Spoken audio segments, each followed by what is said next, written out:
Política de 1993 garantiza la libertad de expresión en el artículo 2 en el inciso 4 que establece, ¿no?, que toda persona va a tener derecho a la libertad de información, opinión, expresión y difusión de pensamiento mediante alguna palabra, ya sea oral o escrita.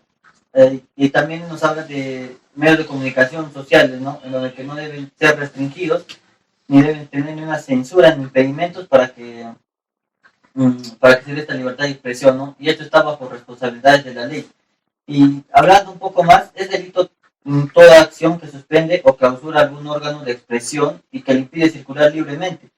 Los derechos de informar y de opinar comprenden a los de fundar los medios de comunicación, de este derecho que tiene toda persona. Bueno, ya que hemos hablado bastante de lo que es la libertad de expresión y nuestro compañero nos ha aclarado bastante, ahora vamos a hablar más que nada sobre lo que sería la situación política del Perú. Como sabemos bien, el presidente Castillo, en un intento, por así ponerlo, de quedarse en el Poder Ejecutivo, había cerrado el Congreso con razones inconstitucionales.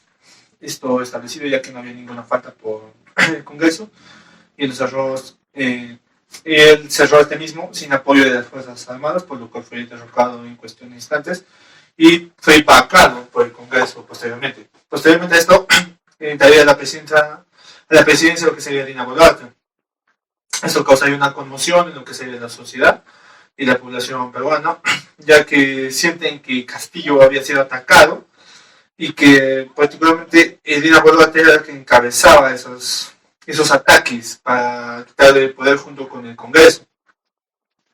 Y esto causó que hubiera manifestaciones en pro de la libertad de Castillo, ya que este había sido encarcelado por el delito de haber cerrado el Congreso con motivos inconstitucionales, o sea, estaría yendo fuera de la Constitución.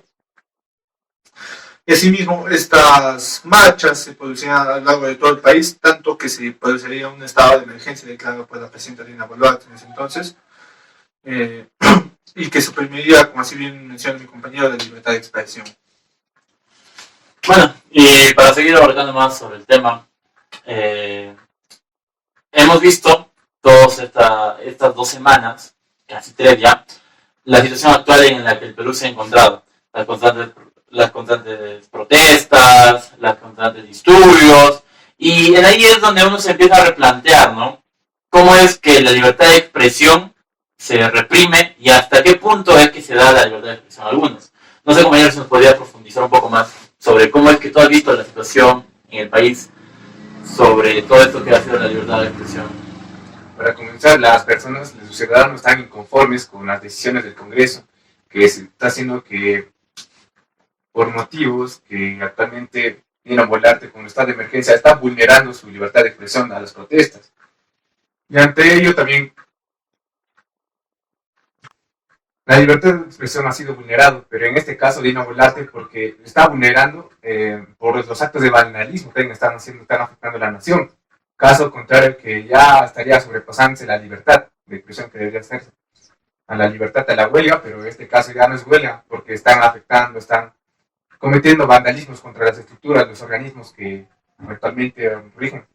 Y tú, compañero, lo ves, o sea, justificas que dándole la libertad de expresión a los pobladores, a la gente, o sea, es justificable las acciones que llevan a tomar, tales como bloquear carreteras, incendiar centros comerciales, tiendas, etc. O sea, ¿tú ves que esto justifica lo que es la libertad de expresión? No, una cosa es libertad de expresión y otra cosa es vandalismo, ¿sí o no? Sí. Y actualmente lo que está sucediendo, vandalismo ya, pero esta parte también puede que sea, por ejemplo, a ver, sus acciones que están cometiendo las personas, ¿sí o no? Tienen su derecho a la libertad de la huelga, libertad de expresarse, su inconformidad con lo que está sucediendo actualmente en el Perú, que quieren cerrar el Congreso, y también querían la libertad del presidente que actualmente, como ya ha dicho mi compañero, por motivos inconstitucionales, está detenido y actualmente va a seguir su proceso correspondiente. Bueno, pero no se justifica eso nada que vayan a cometer actos vandálicos, ¿sí o no? Acá también entraría otro punto, que sería la situación económica que se ve afectada por el vandalismo, ya que este cierre de carreteras no permite el ingreso de alimentos, ya sea para las familias o que se dé el turismo de mayor manera que impulsa a varias regiones de nuestro país. Y que por este modo también la libertad de expresión, por medio de mala libertad de expresión, para poner lo que sería el vandalismo en sí, se han producido bajas también en lo que serían los manifestantes, ya sea en zonas más que nada en La Guayas, que sería la zona más afectada, que ese estado de emergencia le habría vendido como una pausa a todo esto, como un medio de salvación para lo que sería el estado económico ahorita, y que esperamos que se tenga una mejor situación. Bueno, podemos decir que el Estado, al poner un toque de queda, al imponer estado de emergencia, ha cumplido su función, que es garantizar la seguridad de los ciudadanos, al restringirnos la libre circulación. No se ha podido realizar protestas y esto está supuestamente protegiendo nuestro derecho a la vida, pero también aquí estamos viendo cómo se está violando la libertad de expresión, ya que hemos visto varios asesinatos y hay videos que circulan por las redes de cómo policías atacan a diestra y siniestra a los protestantes. Pero tenemos que hacer una distinción importante, que hasta qué punto debemos llegar con nuestra libertad de expresión, porque nosotros estamos defendiendo nuestros derechos, porque uno, la presidenta Dina Boluarte no ha sido elegida y es lo que la gente no quiere que ella sea la presidenta y ella sigue en el Congreso sin hacer nada. Si nosotros solo nos ponemos a hacer protestas pacíficas, no vamos a lograr nada.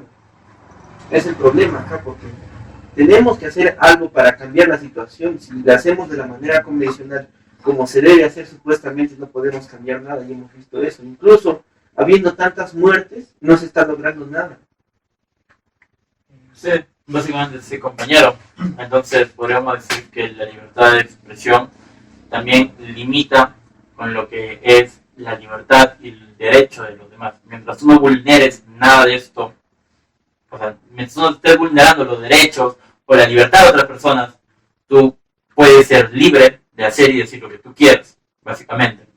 Pero tal es el caso que hemos visto reflejado que en nuestro país esto no se aplica de tal medida, ¿no? Podemos concluir que actualmente en la situación nacional se ha vulnerado la libertad de expresión, pero a causa de que estos ciudadanos han sobrepasado los límites de su libertad, ocasionando vandalismo y afectando los más derechos de las personas, en este caso era su seguridad. ¿Qué más? Y claramente acá podemos observar que, o sea, no es por justificar, pero las acciones que se están tomando por parte del gobierno serían, por así decirlo, las adecuadas para evitar lo que serían más bajas y más vandalismo en lo que serían las regiones más afectadas por esos por los manifestantes que serían, por ejemplo, Andahuaylas, entre otras más. Bueno, eso sería todo. Gracias.